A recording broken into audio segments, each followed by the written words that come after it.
Mommy's got to watch this, and then we will go back to school, okay?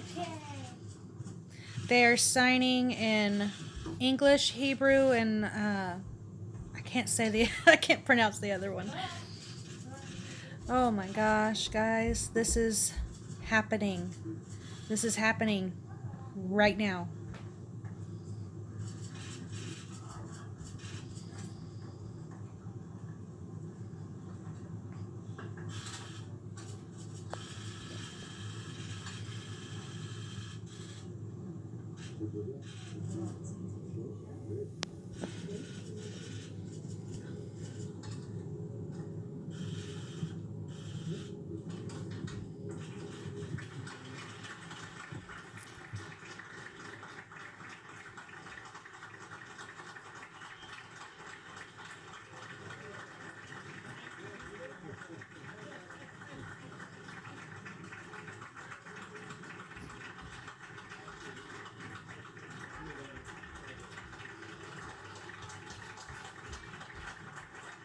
People.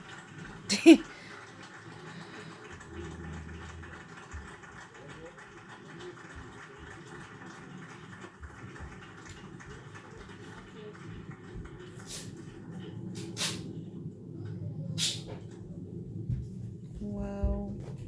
The President of the United States, the Prime Minister of the State of Israel, His Highness, the Minister of Foreign Affairs and International Cooperation of the United Arab Emirates, and the Minister of the Foreign Affairs of the Kingdom of Bahrain will now sign the Abraham Accord. They will each sign 4 copies, 1 in English, 1 in Hebrew, and 2 in Arabic. We're watching an historic peace agreement here at the White House being signed between these 3 nations and the United States. And we're bringing Vivian Salama as well as Warren Lieberman, who is in Jerusalem, and Caitlin Collins is following this from the White House. So, Vivian, this is certainly a big day. This peace accord normalizing relations between Israel and these 2 Arab nations, Bahrain and the UAE. What is your takeaway as you're watching this moment?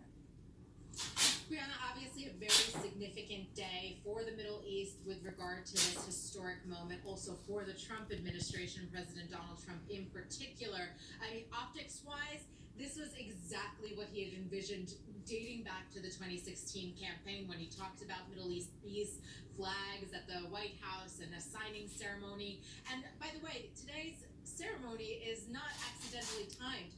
Actually, the Oslo Accords, which were signed between the Palestinians and the Israelis endorsed by President Bill Clinton in 1993, where the date was September 13th, and so White House officials had hoped to kind of plan this around then for some significance. However, the difference between that signing and this one is that Palestinians are not involved, and that was the original intention of Middle East peace when the president tasked Jared Kushner with that in 2016. The Palestinians not seeing the Trump administration as an honest broker, and they stopped talking to them. Even as Jared Kushner rolled out his big plan earlier this year, the Palestinians said, nope, we're not going to deal with you. And so they looked for a different alternative, and this is it. The Trump administration looking to bring in Arabs that were largely tolerant of Israel. Actually, they were never at war with Israel, and they were already starting to engage commercially in covert ways with Israel. And so they said that this is going to be their description of what Middle East peace will look like moving forward. And they say that if we can get these Arab countries to the table with Israel and normalize relations, then maybe it will be the start of something bigger down the road. But ultimately, there's one message here, and that is to Iran. This is ultimately When they say peace and safety. starting to form, and that for the Trump administration has been one of the ultimate priorities for the Middle East. And Caitlin, to Vivian's point there about where the Palestinians are in all of this, we have heard a promise from Prime Minister Benjamin Netanyahu, who is walking up there on the south side of the White House with the president and the foreign ministers of Bahrain and UAE. He had said that this can end the Israeli-Arab conflict once and for all. That's a big promise when you don't have the Palestinians at the table.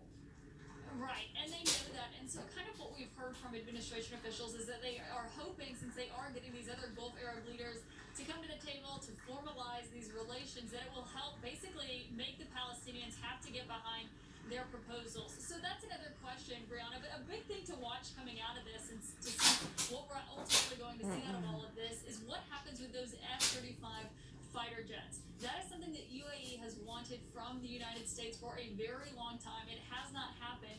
And now, whenever this agreement was first signed, we were first told about it. We were taken into the Oval Office about a month ago. That was one of the big questions: was that What's next, guys? that if they did formalize these What's relations next? with Israel, then they could get the F-35 fighter jets and these armed sales from the United States. And a lot of administration officials pushed back on that initially, Brianna. They said, no, that is not part of the agreement. Weapon sales are not part of this. And then you heard the president say today on Fox and Friends he has no problem